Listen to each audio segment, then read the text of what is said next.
We looked at creating arrays or initializing arrays. We looked at accessing arrays using subscripting. We looked at modifying arrays. We looked at using a for loop to iterate through or go through and print out the values of an array. Today we'll continue with arrays. We'll look at what a multidimensional array looks like and how to access that. Okay, great. So let's get started. Here I will create an array of musical artists. Our array will be a literal array, meaning literally I'll just create an array of strings. That would be creating an array. The opposite of that, as Amin is asking, is type annotating some array of type string, for example. If we want to create an array of type string, we could do this, where it doesn't have any values, right? So here we're using type annotation. We're declaring an array. We don't give it any values. Everybody with me? Okay. But here we want to create an array using a literal assignment. So we have an array of strings. How do we know it's an array of strings, or how does the compiler know? It infers this. It looks at the bracket, the open bracket. It looks at the quotes. It's like, hey, I'm done. You have a string here. If we option click on musical artists, we do see open square bracket, the keyword string, the data type string, followed by a closed square bracket. Great. So this is an array of strings. So here we put in musical artists.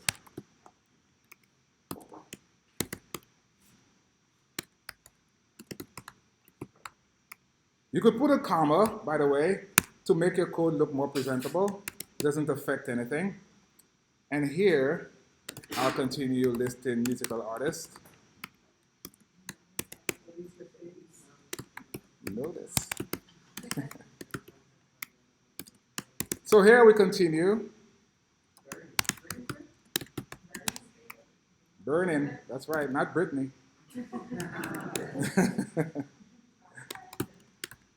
Look him up. He's a legend. The baby.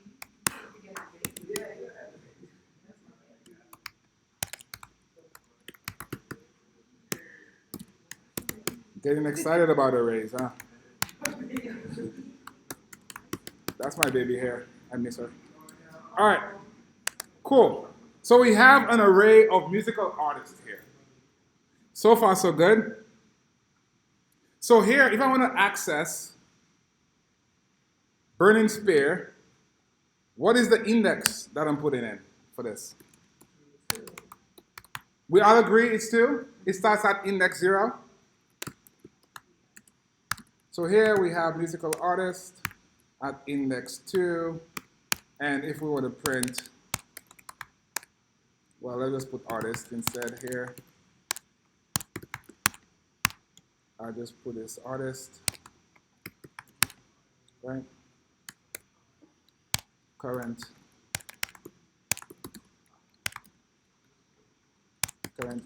playing artist on Spotify. Right, so here we going through our list of artists and we are printing our array at index 2. Index 2 indeed is Burning Spear, currently playing. Everybody okay here with indexing, correct? Saw that yesterday. So far, so good. What we haven't seen, you could create what's known as an array slice. Think about it like a pizza slice. It's a slice of something. So here we want to take a slice from the pie. We want to take a slice from that array. It's called an array slice. I want to have an array slice, right? It's an array slice.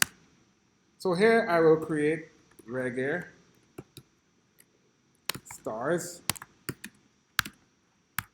using my square bracket indexing here. I will say musical artist. Sorry. Musical artist. Using square brackets. The index I'm interested in starting on. In that case, if we count 0, 1 is Bob Marley. Starts with Bob Marley. I use my range syntax. So 0, 1, 2, 3, actually 0, 1, 2, 3. I'll stop on 3 here. So here I'm taking a slice from my musical artist. I'm starting at index 1, and I'm ending on index 3. The 3 dots implies include everything. Inclusive, include all those values. Include Bob Marley, Burning Spear, and Still Pulse. So that's called an array slice. It's a view of the array.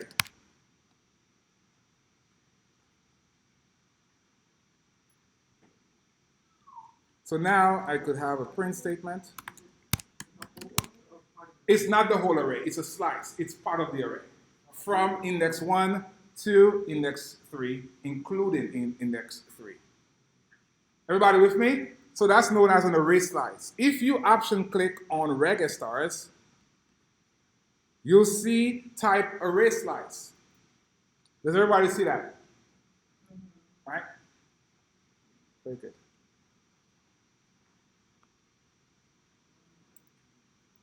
So let's print reggae stars to indeed see what's happening.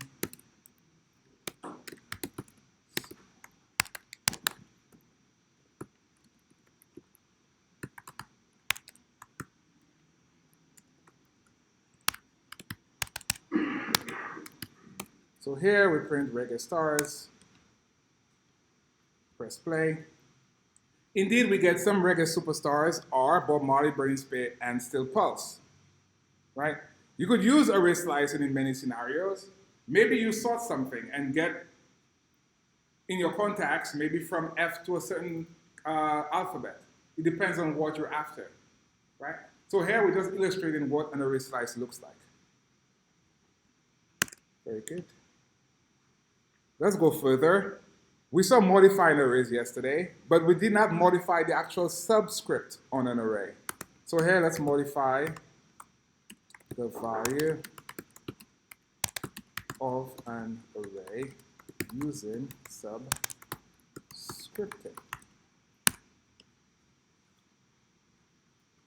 So here I'll start out with my array. It's called musical artist. I'm interested in position 1. Position 1 is Bob Marley, right? So far so good. I will append to that string using shorthand. So here I'm appending some value, which is valid. That's a string. Do we all agree? Right? So musical artist at position 1 returns me a string, correct? So on strings, we could add to strings using a string, correct? I could add 2 strings together. So far so good. So here I could say, he is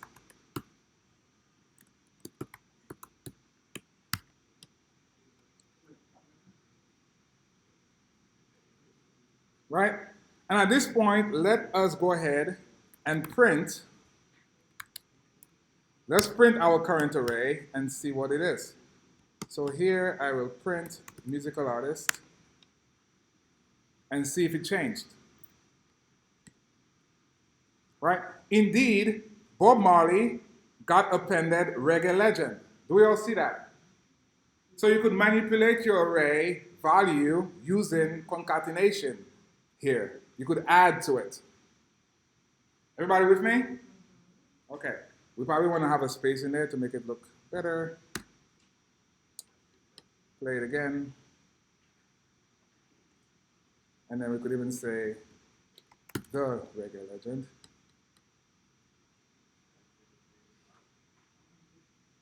Cool. Very good, very good. Now let's see how to replace an element. We haven't replaced. We've removed using remove. We've done remove all. We've done remove at index. Now let's actually replace a value at an index. So here, replace, and yeah, that's what we're gonna do. Yeah. So we gotta get the index and then just set the value to it. So here, replace an element.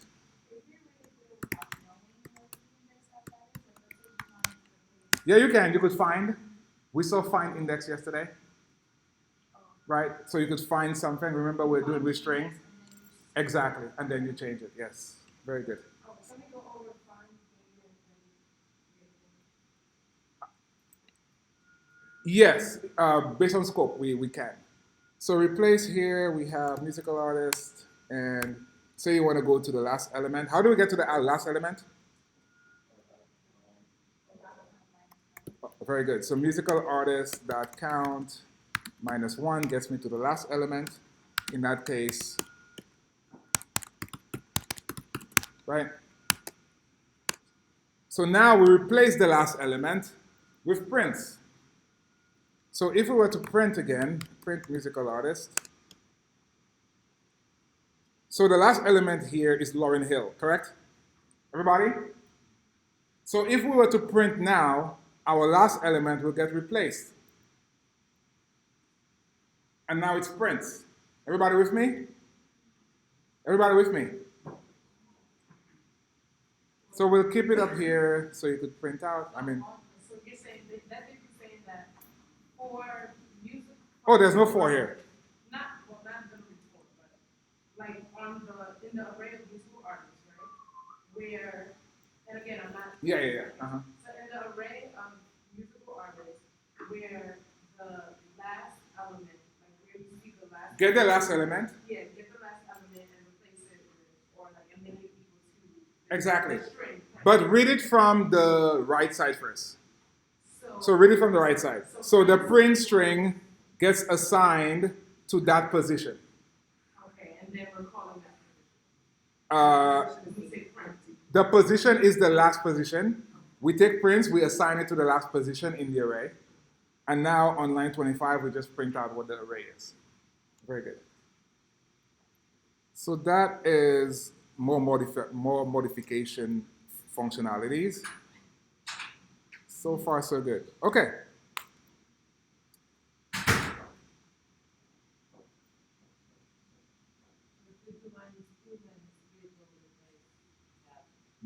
Yeah. So if you do -2, where does -2 go? Norah Jones, right? -2 goes to Norah Jones. -3, etc. Cool?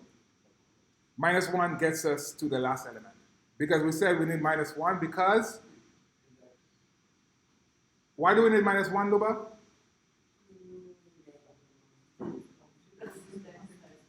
Index starts from 0. If we do not do -1, it goes to a value that doesn't exist. Our app crashes saying index out of range. Very good. Okay, let's go to our last topic on arrays here, which is, yeah. If you wanted to switch multiple things on an array, Well, we're not. you have to put different commands. Like you would have to do, like where we musical artists use that count -1 equals this, and then under it you do it again. No, use a for loop. If you want to go through an array, just use a for loop or a while loop or whatever you want to use. That way you're going through each musical artist to do something. You wouldn't switch on the array. For artists and musical artists, and then in there you have access to that particular musical artist, and then you could do something. Okay. Right? For example, let's just show that one thing, and then we'll go to multiple arrays. So I could say for artists in musical artist, for example. So if artist equal to, say, John Mayer, we could say print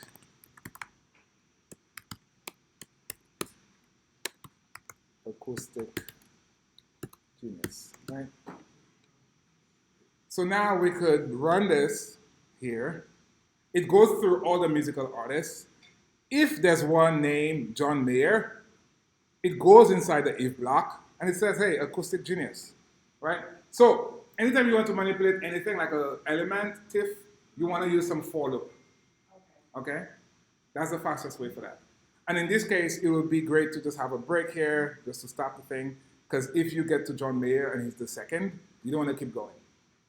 And what? So here I could put a break. Right? I could put a break to stop running. For example, I could put a print here saying searching for John Mayer. Oh, you mean like if there is no counter and it's just continuously looking. Exactly. So it's looking right now. But if I get John Mayer, break out of my for loop. Okay. Don't continue looking. You with me? Okay. So where's John Mayer? John Mayer is the first, actually. Look at that. So if John Mayer, let's run it.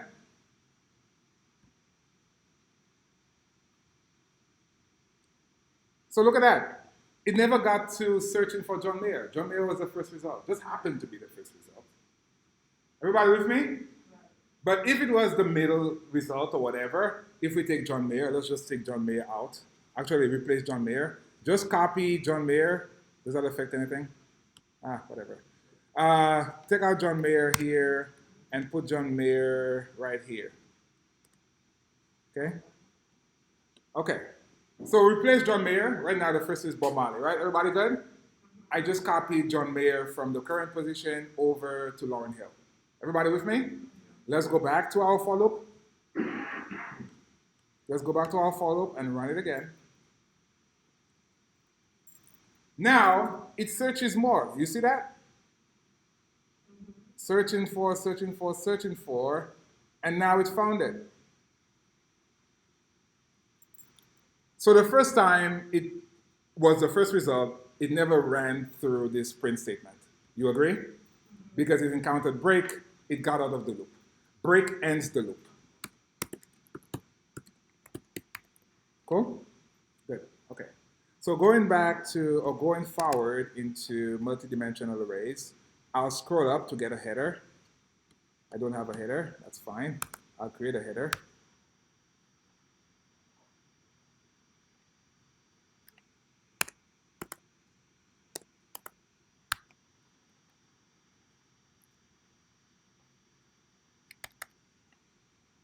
Copy your header, and we should be given. So copy your header, and let's go up again and just paste it so we know what we dealt with. So here was just like an array review, right? Array review. We did this, and then we went into array slice. That's the one I want. So array slice is this. Okay, so we have headers here. Array slice, we went through array slice. We went through modifying. We went through modifying an element. Yeah.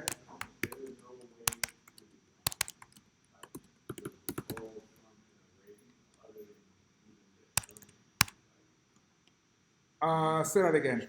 There's no way to, like just John Mayer. Oh, no. We'll look at what's known as objects later, like in 2 weeks. Like we create an object called artist. Artist has a name. Artist has a collection of albums. And then I could say artist.name would be John Mayer. That's when we talk about structs and classes. So then we'll be able to say artist.name, it will give us John Mayer. But right now, on an array, you can say artist.name. If you want to do that, a tuple. A tuple would be the best way. So as Eric is pointing out, that's fine. Just do a tuple review here. So he's looking for something.name. I could create an artist,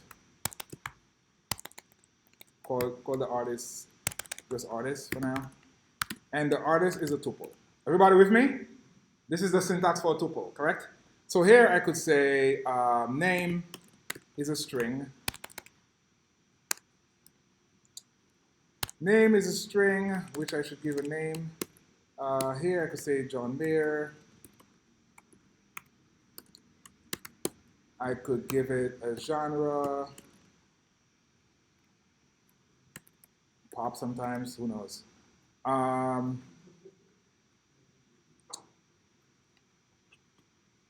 Redeclaration. Oh, we have it somewhere. So here I will say musical artist singular.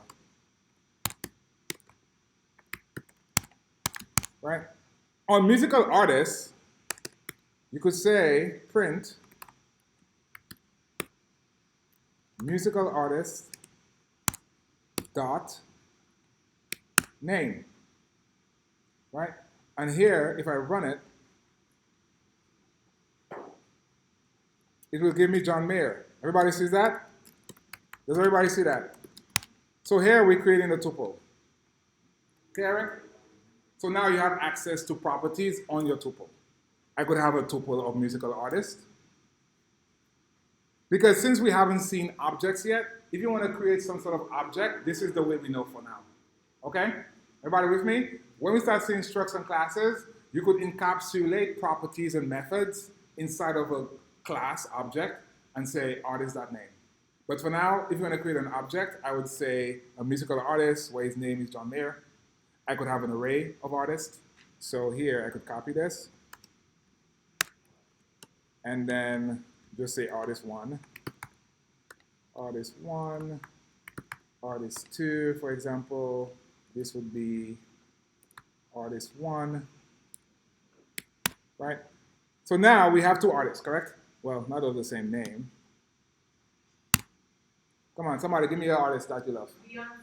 Wow, we were just waiting for this. Man, whoa. Pop, right? Yeah. R&B, who knows, hip hop, all of them. Artifact. Sometimes you do commas. Let's do commas. So that we have pop, we have country, we have hip hop. You could do soca, all the things. Afrobeat, right? Right? So we have two artists. We could put them in an array of artists. Do we have artists already? Probably not. So artist here, I could create an array. Put my artist 1 in there. Put my artist 2 in there. Cool? So now I have an array of artists. And I could go ahead and use a for loop on my array. For artists, we love that syntax. In artists, right? Print artist name is artist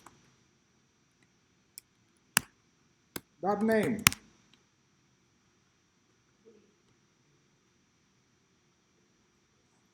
Right? So now we should have John Mayer and Beyonce printed out. We could do if else, we could do switch, we could do anything here now.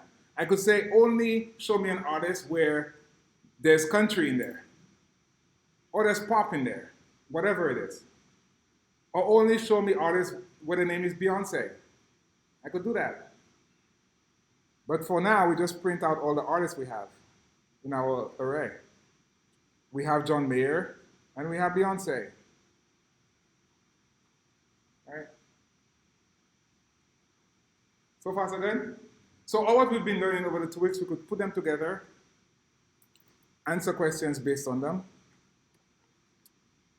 Okay, cool. Done typing?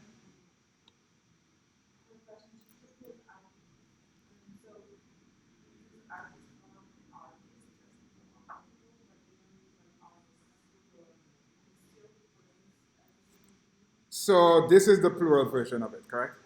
That's the array here, correct? That is 1, correct? Artist, right? Artist 1, we call the variable artist 1, yes? The second one, we said artist 2, right? Still singular, just a variable name. I could name it Beyonce by itself, right? And now I'm going through my array artist, plural, and I'm saying, cool, good. Maybe we just want to give them names instead. It's fine. It's okay. Cool? We good? Eric answers the question? Very good.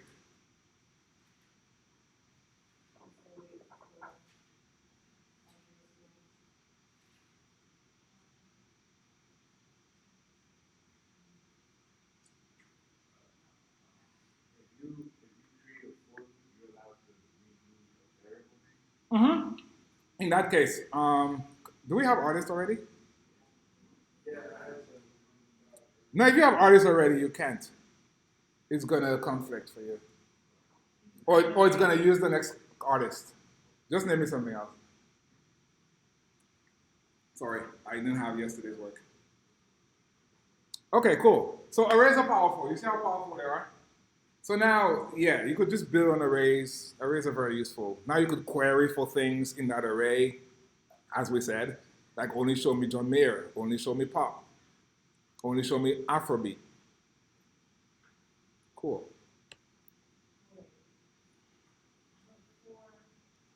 Where are you?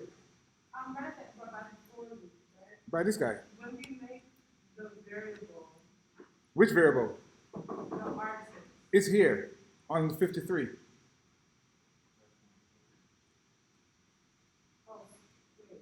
On 53, we declared a constant Right, artist. there's a no, but in the for loop, right? Because then we say for the variable in this, right? We give the variable name. Yes. I tried to, I guess we use artist before. Just use a different name. Completely because I just added like two other entries. That's fine. That's fine. It's giving me yellow. It's saying mutable value artist was never used. Oh, because you never used it. So make sure you use it here. Because right now it's going to probably use the next artist you might have. Okay. Okay. Cool? All right. Yes, sir. For which one? Line 53 to 57?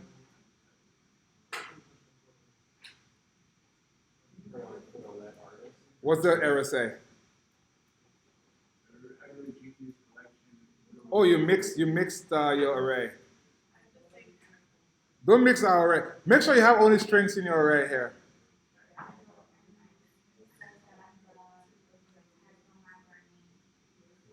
So we'll double check the screen and see what you have.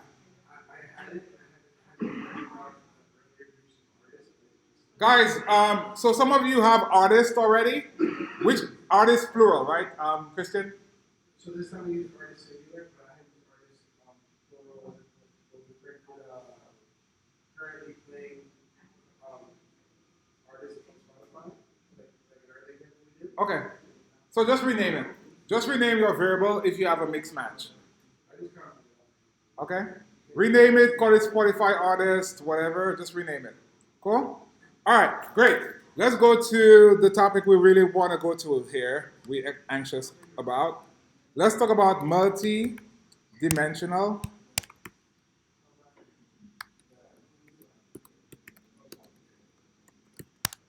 Is everybody okay now with the 4?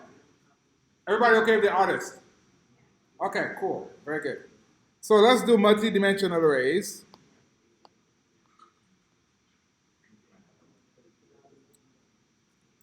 Let's give people still typing some time.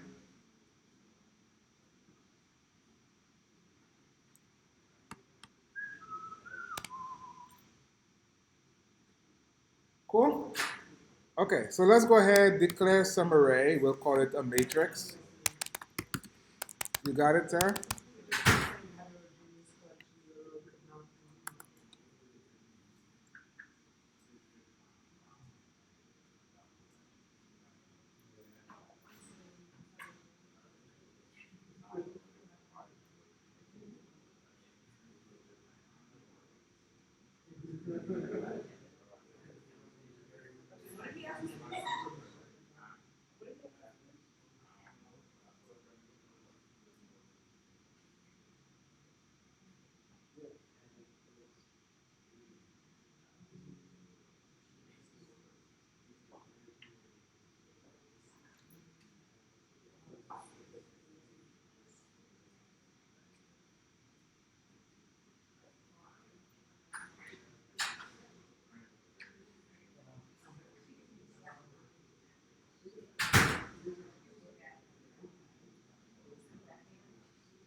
Okay, so I observed from one of the computers. Hello?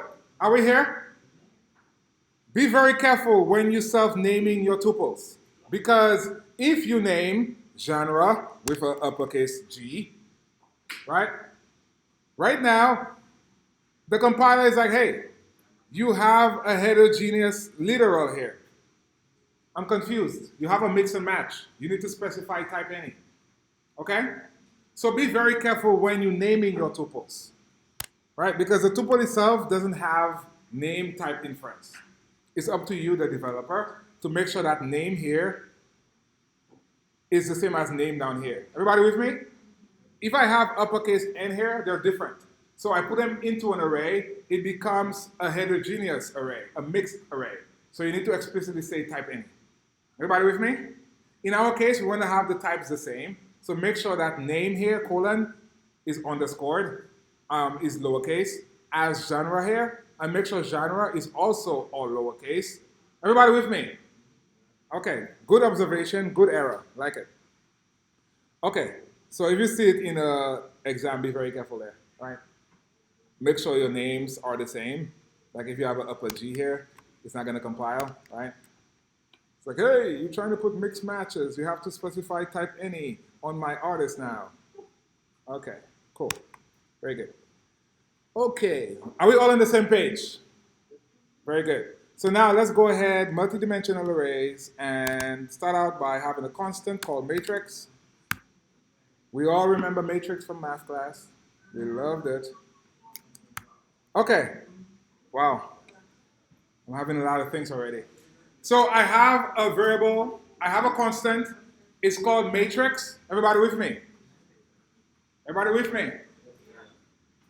I have an open bracket. I have a closed bracket. That implies an array, correct? Now, I have a next open bracket and a next closed bracket. Everybody with me? For now, we only stop here, okay? We're not going to have a next inner array again on this one. In our inner array, we'll have some values. 1, 2, 3 for now. The compiler is happy, right? Errors are gone. If we option click on matrix, what do we see?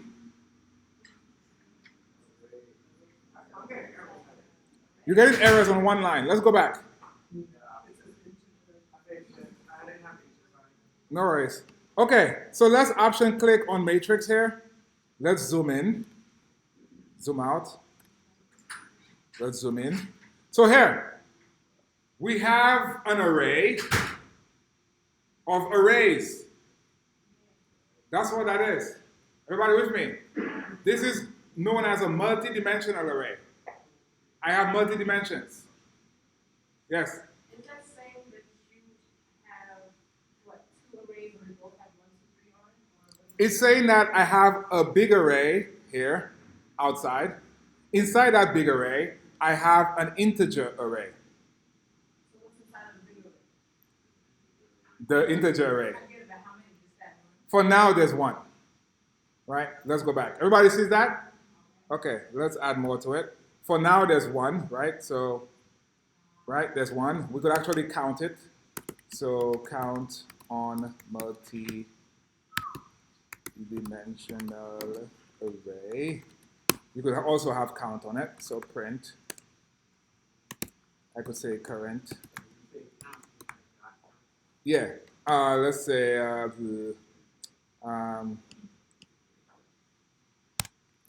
print out the size. Okay, so current count is string interpolation, matrix, dot count. What answer do we expect? What answer do we expect here? Without running the code.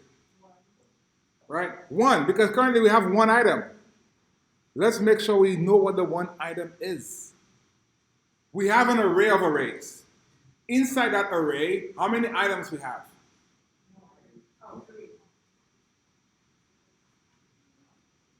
How many items do we have? In the outer array. 1 array. We need to make sure we could see that 1 item. That 1 item is the inner square brackets, guys. Do we see that? The outside array is the outside brackets here. Bracket 1, bracket 2. Inside that outer array, I have an inner array 1, 2, 3. That's what the compiler said to me. Double square bracket. Did we see that? If we option click again on matrix, right? That's the type. Brackets of bracket. Right? And my count is 1, which makes sense. I only have one element. That's my one element here. If I was to use a for loop, using a for in loop, print out the elements of the matrix. Right?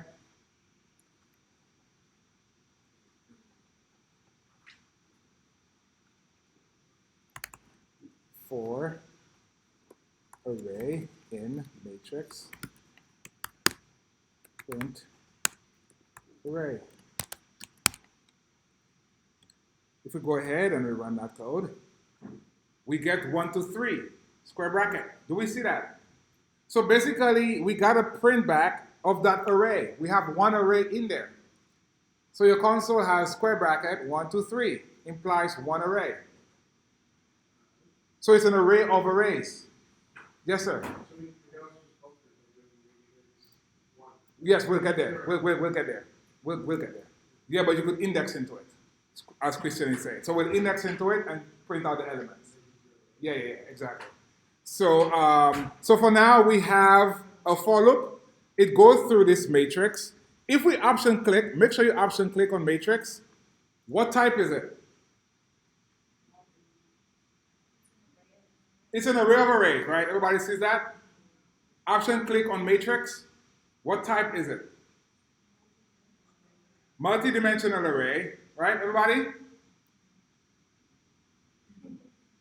Option click on array. What type is array here?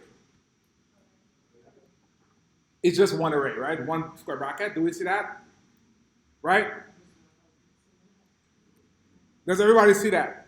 This one only has one square bracket, right? Those are important to understand before we go forward. Exactly. So if you want to get inside the elements, you have to go inside that outer array first, which we did. So now very similar. This is very similar to what we did earlier with the question from the arrays class, right? Lab, where we had an outer array, right? And we went inside of it. String itself, you could say it was an array, right? So it's very similar. Yes. Okay, good. So now we have our matrix, which is an array of arrays. We use a for loop. So the minute you go use a for loop, it makes you go inside and inspect the elements. Everybody with me?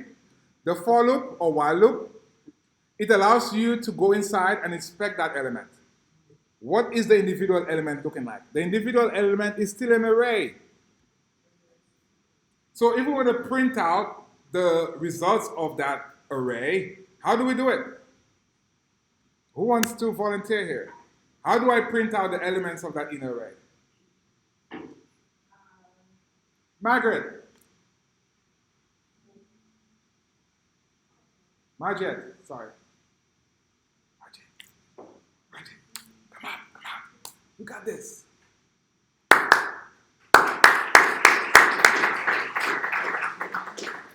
You got this. We're with you. Come. Yeah.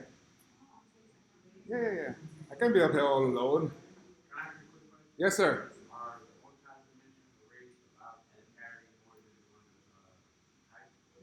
More than one type, like 1, 2, 3, and like strings. Then it becomes heterogeneous, and then you have to specify it's a type any. Yeah. Okay, so Majid here is going to type out a for loop to now print out the numbers in the array. She'll start out with a for loop with a for keyword, followed by some variable name. Maybe we call it num. So do I have to do N-U-M. I have to do parentheses? That's good. And a space. And now we have the in keyword, right? The in keyword is very important because now we're going in a collection. So she'll type out in, space, and she'll say ARR for the array that we're going in, space, and she'll put an open curly, press enter, and now she'll say print num. And she'll play the playground.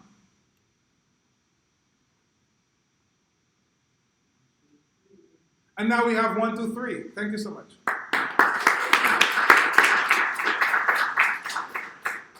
So now we're able to use 2 for loops to go through the matrix and print its elements. And if you wanted it on the same line, you could also do the Terminator and put the. And since we love Terminator so much, we can, as Tiffany's saying, use Terminator here, which is not required. It just depends on what you want to print and how.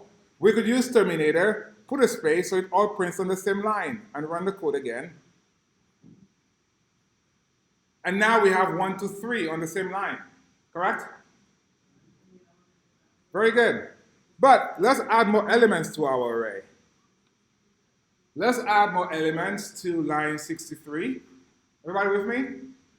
Let's go ahead and put a comma. Press return. 2 square brackets. 4, 5, 6.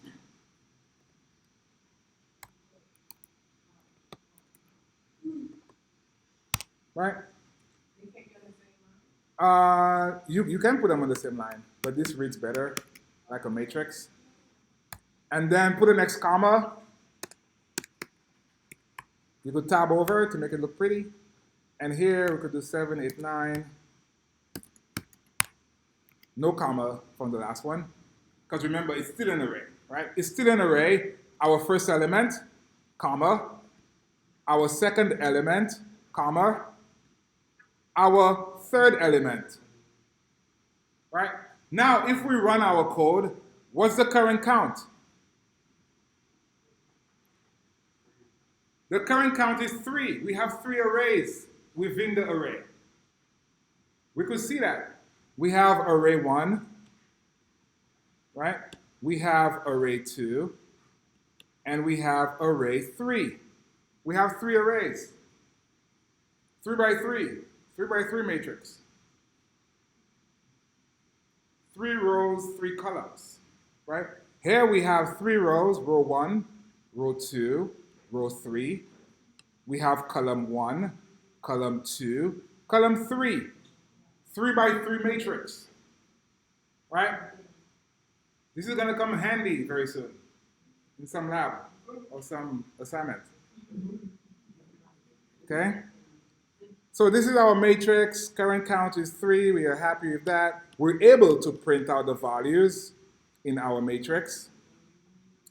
As Christian was saying in the back earlier, we could also subscript into our matrix. So let's use some subscripting here. Using subscripting on a multi-dimensional array. Yeah? Yes? Say it. So I did the print, right? So print the count is 3, and then the next part says 4. Where am I? Where am I? I'm looking up. Where am I? Where, so afterward, where it says 4 array in matrix. For array in matrix. Print ARR fine. Then for num in the array, print the num comma Terminator. So when I run that, well, okay, you didn't run it yet, did you? No. Okay, because when you run it, okay, that's what I thought. We could remove that print statement actually. We don't need that. Okay, Just keep it simple. Keep it simple. The first one was just for illustration. But what do we need? How do we break up the line now? Right? Everything is printed on the same line. How do we break up the line? What's that? Creating a white space, creating a new line, right? So right after the inner loop, I could print in here like this. That breaks it up. That creates a new line, correct? Everybody with me? So if we run it again, all those things are very useful because now you know where your for loop ends. This for loop only ends after it's gone through every element in the array, in that particular array. Do we agree? When I go through 1, right? Example.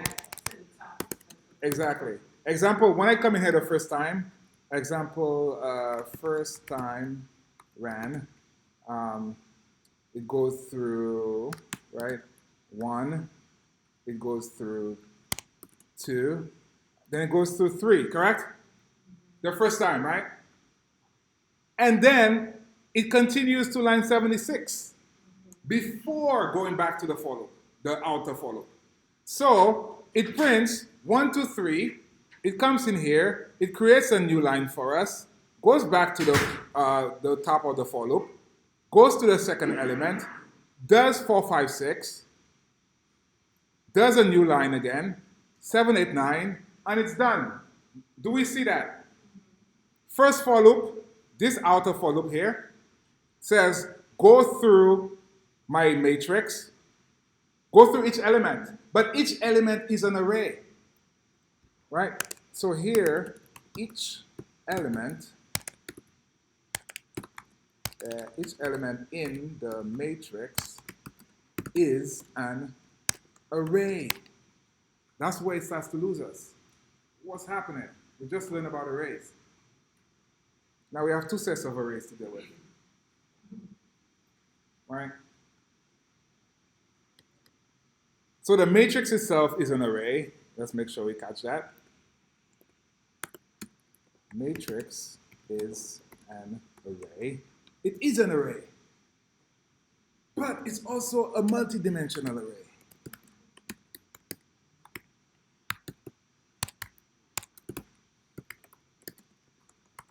Right? We don't stop at the array. There's still stuff in there. What's inside of it? Inside of it is an array.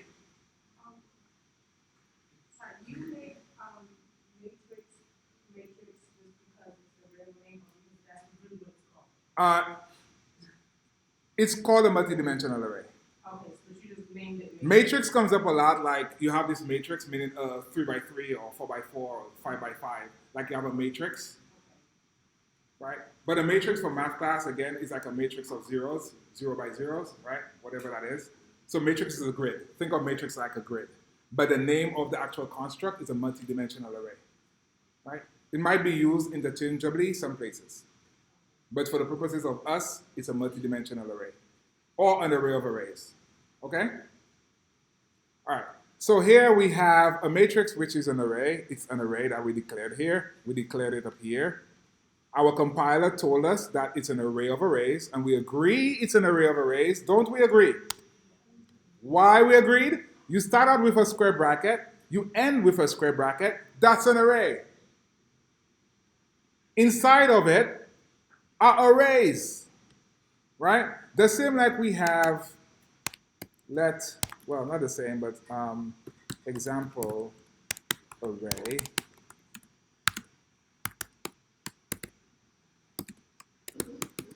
Right?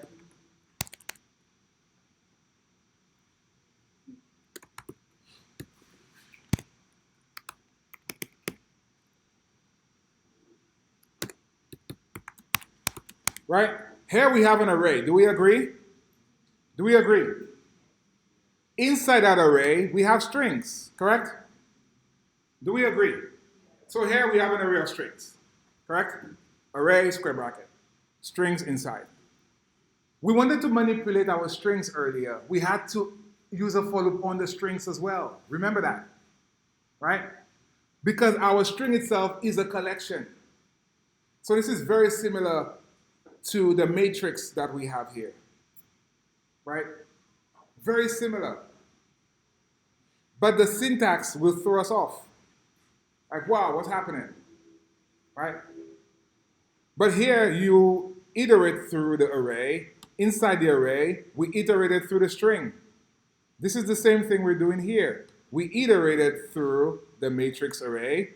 Inside that matrix array has arrays. How do we get inside of it? We use a for loop as well, right? In that for loop, every element, we call it num, and we print out what the num is. So let's see subscripting. So we have, let's say, first element, for example, or better, first inner array. That might make more sense. So as Christian is saying, we could use subscripting on multidimensional arrays, the same like we use subscripting on a regular array. So here my array is called matrix. I could use subscripting on it, and I could say, hey, get me the first element. Right? So my first element, let's see, I'll print. What is my first element? What is it going to be?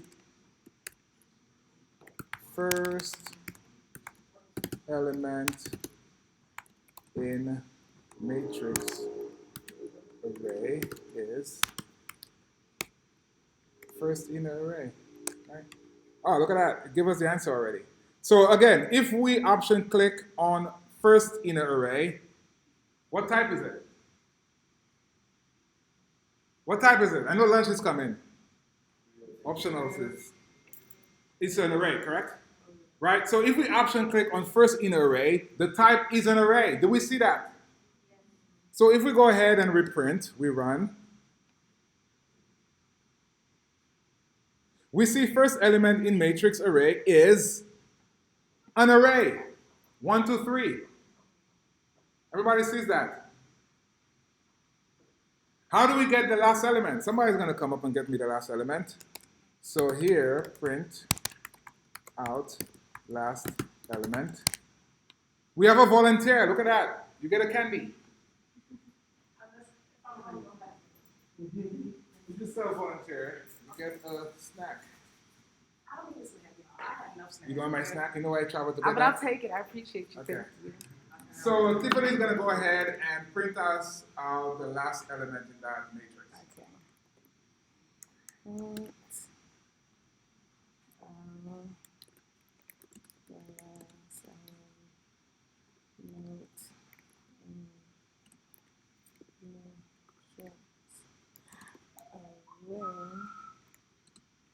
Is She uses string interpolation. first. She does everything in line. Okay, hold on. First in an array that count Ah, minus. so my question might have been a bit unclear. So here we want to have the last element in the matrix, not the last element in the inner array, which is given us, which is great. Or okay. Oh, okay. Yes. So it'll be. So wait, you mean so matrix dot count minus one? Square bracket, subscripting. Sorry. Matrix. Matrix. That count. Oh. Okay, so why is that? You type it in. But there's nothing. There is no first. There Oh, is no last no element. curly. Square Sorry, bracket. there is no last element. Or is it Minus just going one. to give you the same thing? -1, and then we'll go look right here, half count. Run it to make sure that it does get us the last element there. Okay, So I'm mine so from curious to 90. see what it gives me. The last element of the matrix. It's 7. Remember, the matrix has 3 elements. Yeah, the last array. And so the first thing that I would have printed would have given me So the number first one is 9. 1, 2, 3. Right. Yeah, the number 9. Would have given me the number 9. Okay. Actually, it'll give you number 3. Because you did the first inner count. Oh, that's because this equals 0, where in the array, Exactly. well, in the index, Exactly. 0. Okay. Guys, we see where we're going, right? With that. So thank you so much. Thank Tiffany, you. Take my chocolate, please. I took it. Okay. Okay. So the question was the first element in the matrix, right? So how many elements does the matrix have? 3 elements, right? 3 arrays. It has 3 arrays. We know how to get the first with 0. We know how to get the last with matrix.count -1. Using subscripting. Same thing like we did yesterday. Question. We haven't pop last. Pop last is to remove the last element. Pop last is to remove yesterday, right? If you want to remove something. Julia, so we walk through line 90. Okay, like how we get the last element, right? Yes, Oh, we did minus once. Okay. No, matrix. Oh, okay. So let's do it a bit longer so we're all on the same page. I will create a last inner array variable, right? The last inner array variable, the way we get access to it, using matrix, we subscript into it. How do we get the last element in an array? How do we get the last element in an array? How do we? We count minus 1, correct? What is the count in that case? It's matrix.count, correct? And we have to minus 1 as we saw before with the 0. So I would first matrix the count -1 and then try to get result. No, because all what we're after is give me the last index. So all this don't pass it basically Yeah, very good. So give me the last index. In that case, it's index what? If we have to hard code it, what index is it? Index 2, right? We all agreed with Julia? Index 2, right? But we're not going to hard code index 2 in there because it might not always be index 2. What if you add? What if you remove? Right? So you want to use matrix.count minus 1. So that gets us the last inner array. We'll change this here to just use our variable name. Last inner array. We'll go ahead and print it, make sure we get the same result like before. And here we are getting last element in the matrix is 789. Everybody with me?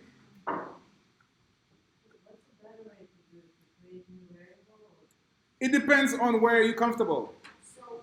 If you're comfortable doing everything in line like Tiffany did, sure, go for it. But you might want to use that variable later. How many times are you going to do that, right? That's the same thing as doing matrix, like parentheses matrix. Alright, so basically when you do matrix.count, that's as if you just trying to identify the index. Where that's The index, the last index. So that's like when you do the matrix, that's like giving it an index, but it's whatever the total is minus what the last one. Exactly. In that case, it's 3 minus 1, which is 2. But that's the same as separating it and then just string interpolating. Okay, because that's the same thing that's there. It's just So 3, our count is 3, right? We agreed? 3 minus 1 equals 2, correct? Yes? Yes? Lunch is coming, but, bear with me here. Right, so 3 minus 2, let me give that some more context here. What does that even mean? So here I will say count of matrix is 3. We agreed. So how to find last index in matrix array? We have to say count minus 1, right? That gets us 2. Then we could use that matrix 2. But we do not hard code it. Exclamation, exclamation, right? Cool? Hard code means, thank you. Hard code means I'm not going to say matrix.count minus 1. I'll hard code. I'll put the number in, the one I'm looking at. I hard code that number. I put number 2 explicitly in there. That's hard coded, right? So this here, that's hard coding. Right? The way that's preferable would be using our matrix, right? And then saying matrix dot count. Cool? Everybody on the same page here? So hard coding is when I explicitly put in the number, right? Their method, not yeah, the soft coding. No, that's good though.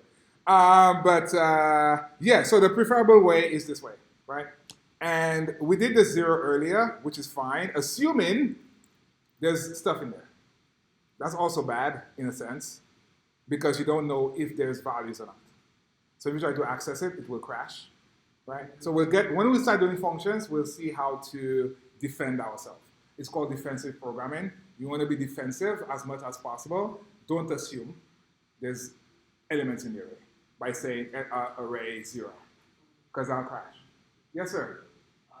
The matrix, is it a constant or a variable? Where are we? I think we made it a constant. So anything that was constant in that case, like I was playing around, I hard coded something as opposed to referencing. Oh, that's fine. It'll still work, because you're just trying to reference it. Right, so like the danger of changing your matrix in this case is less likely. Yeah. Like default to a constant where you can, unless you planning to change the variable. So in this scenario, hard coding is fine because it has to be a constant as opposed to. no, like you mean for the last index? Yes. No, even if it's a constant or not, doesn't matter. Hard coding is bad in that case, regardless, because the assumption is 2 will always be. But what if I add a next one in there?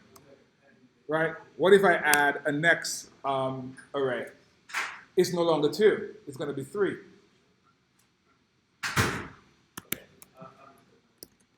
If I add a next array, don't add the array. I'm just showing, for example. If I add an next array, what's the last element?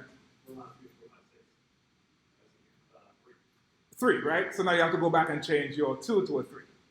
But we never have to change our count. We never have to change this guy. Yeah.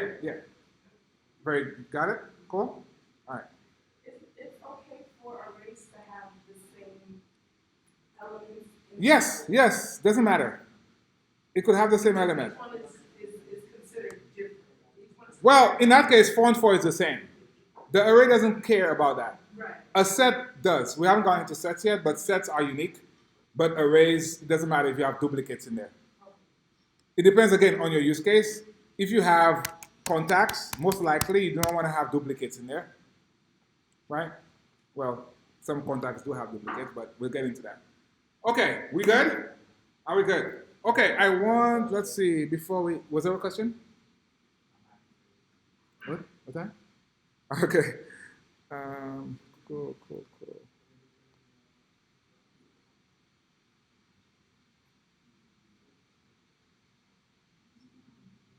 All right.